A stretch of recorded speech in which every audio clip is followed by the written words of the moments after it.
سروکی برای CHP کمال کلچداروğlu کو ایرو لادرنه سردانا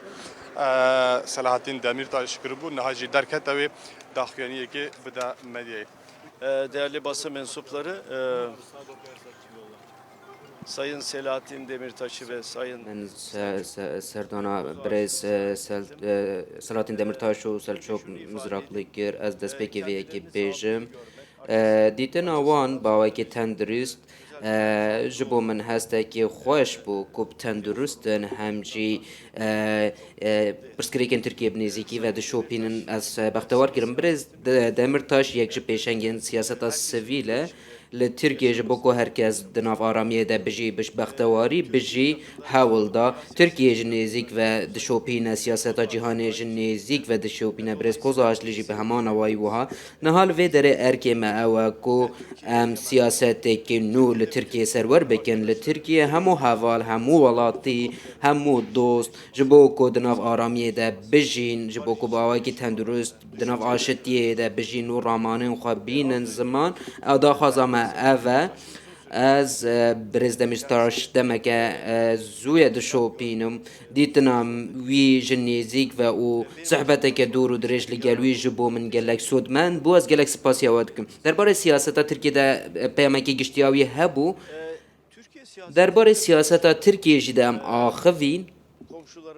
li gel cîranên me û pêşhatên dawiyên li gel wan li ser siyaseta cîhanê em axivîn berî niha jî min got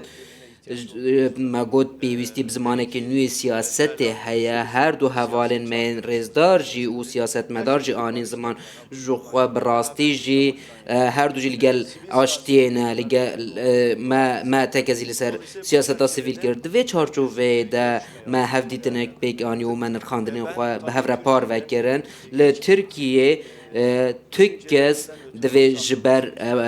nêrînên xwe neyêgirtin di girtîgehê de neragirtin em divê rêzê li nêrînên wan bigirin em beşdarî nêrînên wan dibin yan na ew tiştekî cuda ye lê kesek divê ji ber nêrînên xwe neyêgirtin û anîna ziman ya vê yekê jî gelek girîng e û erkê demokrasî ye li ser rakirina parêzbendiyan û rexneyek wan li gel wan hebû ne derbarê vê yekê de tu hevdîtineke me çê nebû ji xwe her du hevalên rêzdar jî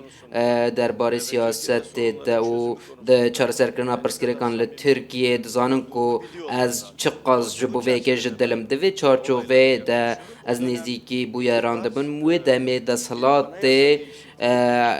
guherîna destûrê li ser bûyerekê terorê daxwaz dikir ku giştpirsiyekê bike ev vê yekê dê pirsgirêkên mezintir anîban holê em ji vê yekê re bûn asteng ji ber wê jî nêrîna me li ser vê yekê ew e ku aramî li Tirkiye hebe siyasetekê nû û zimanekî nû siyaseta sivîl çê bibe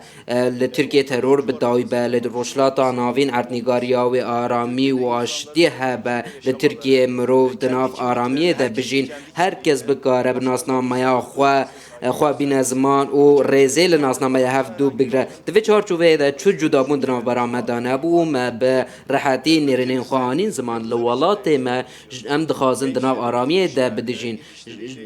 derbarê me nîgeraniyên derbarê çûna ciwanan a bû û derveyî welat jî her du hevalên me nêrînên xwe anîn ziman çûna ciwanan bo welatên derve cihê nîgeraniyê divê Tirkiye vê pirsgirêkê çareser bike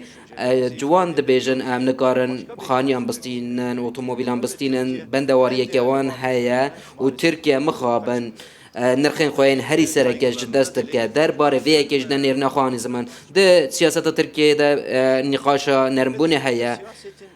li Tirkiye siyaset niha heta ku siyaset demokratîk nebe Türkiye demokratîk nebe asayîbûn çê nabe esasê bingehîn ew e ku divê rêzê li nêrînan bigire û herkes bikare nêrînên xwe bi awayekî azad bîne ziman eger ev yek bû ji xwe asayîbûn wê çê bibe nerimbûn wê çê bibe lê eger tu sîstema otorîter berdewam bikî û hewl bidî vê yekê bihêz bikî ji xwe demokratîk bûn û asayîbûn û nerimbûn çê nabe di esasê xwe de demokrasî li gel hemû saziyên xwe xwe ew e ku saz tu nerînên xwe bînî ziman û veyanka bidî jiyankirin ji xwe eger ev nebin demokrasî pêş ve naçe. Belê berî niha di serdanê de we nekir serdan niha tê çi watayê ku ev serdan kiriye derbarê ceza wergirtina wan de bû yan jî her wiha Demirtaş ji ber ku ne di derve ye bo siyaseta Tirkiye bandora wê çi ye? Demirtaş eger li derve ba dê pêşiya siyaseta sivîl ba wekî rehet ve biba ez dizanim ku bûyerên terorê jî bi dawî hatin ji ber wê yekê jî ragirtina Demirtaş